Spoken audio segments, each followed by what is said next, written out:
What is up, guys? TYSON DELACRUZ here. Thank you so much for rocking with me. We have some new and disturbing details of Simsud Din Jabar, the terrorist behind the New Year's Day attack in New Orleans. His home, a full bomb-making stations, his motivations, chilling.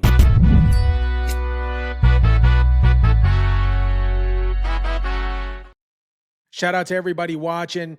Drop your comments down below. Smash the like button if you kindly would. Just a quick recap before we jump into this video. New Year's Day, Jabar drove a rented Ford F-150 Lightning into a crowd on Bourbon Street, killing 15 innocent Americans and injuring dozens more. Police took him down in a shootout, and an ISIS flag was found on his vehicle. Now, you would think that that was absolutely horrific enough because it was. It's absolutely bone-chilling. It's disturbing. It's disgusting. But what investigators found in his Houston home, that is taking the story to an entire new level. Turns out Jabar wasn't just a terrorist. He's running a bomb-making startup out of his bedroom.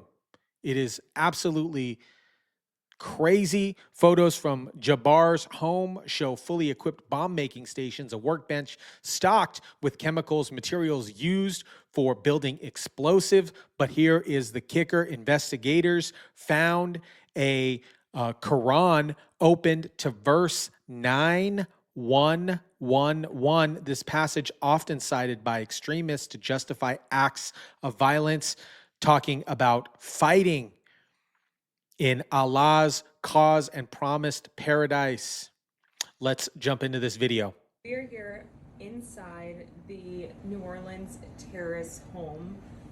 You can see that it's been clearly destroyed, the door at least, from the FBI raid yesterday. But if we walk through the home, we see some signs of what he was up to. He had this work area here, lots of different chemicals splayed around, and different electronics. This is, again, a work setup.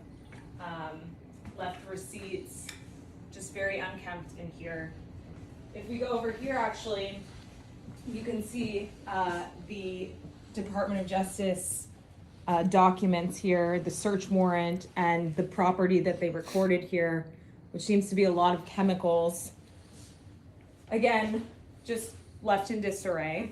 There's a bedroom back here, and what appears to be his collection of religious materials, his Qurans, an open Quran with a passage there. Before we jump into this, guys, this is seemingly getting a little sus for me. This is getting a little sus. Same thing with the situation with the Cybertruck in front of Trump Tower. Everything was burnt to a crisp except for an ID. And we'll jump into this video, but there was a gunshot wound to that individual with the Cybertruck prior to the bomb being detonated. And all of a sudden now New York Times is able to tour this individual's home. I don't know. They didn't do this with Thomas. They didn't do this with Thomas Crooks. They didn't do a tour of Mr. Roth's home. But why are they doing it here? What is going on? As well as even the Bible here, but mostly books on Islam, and his prayer rug just to the left of me here. And if we go back, there's another bedroom here. You can see he left all these belongings, contact lenses, personal belongings, his bathroom. This seems to be some sort of workspace, again, with other chemicals here. The light's still on, some kind of station set up here. We're not really sure what that was for. In, what we can assume was also a bedroom. You can see clothes left here, and this is seemingly a little set up and sus. I'm not 100% sure. I'm just kind of going with what's coming out. But just to kind of give you a little background on Mr. Jabar. Jabar was a 42-year-old U.S. Army veteran who served in Afghanistan. He was even awarded the Global War of Terrorism Medal. How do you go from fighting terrorists to becoming one? That should be the question on everybody's mind.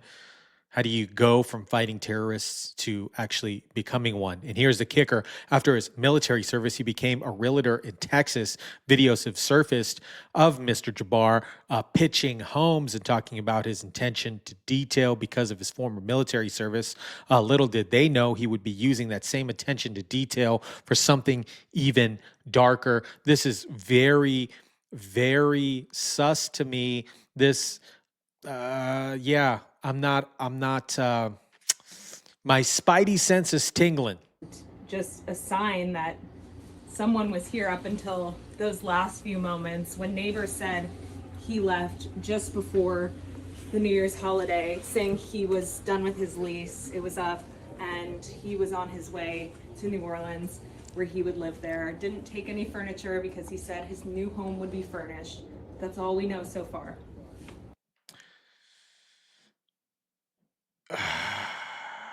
What do you guys think about this? What do you think about all these details here coming and surfacing? Authorities are now piecing together Jabar's radicalization. They believed he rented an Airbnb in New Orleans to build the explosives used in the attack. And local reports say that other suspects are tied to the attack are still at large. There have been reports earlier today that smoke has been identified near the French Quarter in New Orleans. Meanwhile, Biden has called this an ISIS-inspired attack, pointing Jabar's social media posts hours before he innocently or before he ravishly killed 15 innocent individuals. But here is the thing.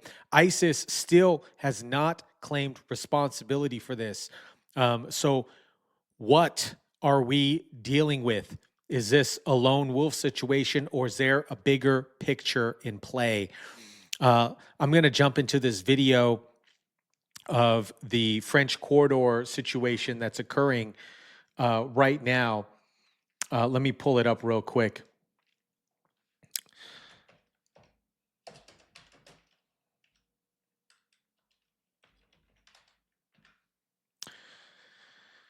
So let me pull this smoke.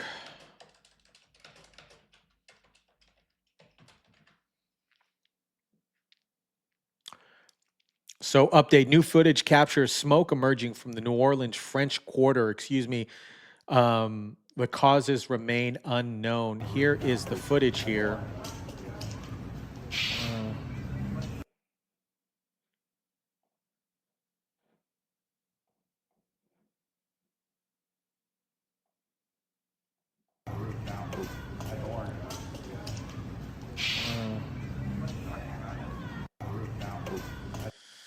Okay. This is all very, very interesting. ISIS flags, bomb making stations, a lot of unanswered questions. It sounds like the FBI has their work cut out for them if they can actually do the job. If they can actually do the job. There is some footage also of the ID of the individual with the Cybertruck situation. And it's very interesting to me that everything was burnt to a crisp, guns included, everything except for the Cybertruck, except for this right here. So this survived, but the body burned. Huh. There was a gunshot wound to this individual prior to the detonation of that bomb that went off at Trump Tower.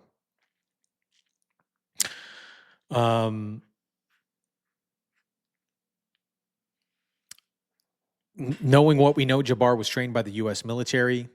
He had skills to protect, but instead he chose destruction through something that radicalized this individual, and now the FBI is scrambling to find out what else or who else is involved. I'd love to know what you guys think about this. This seems very suspect to me. These two incidences. And there was a plane crash that occurred in California, which will probably, once I get more information on that, I'll gather some information and then I'll post that. But this is very interesting to me that everything survived in that Tesla explosion except for this gentleman's ID.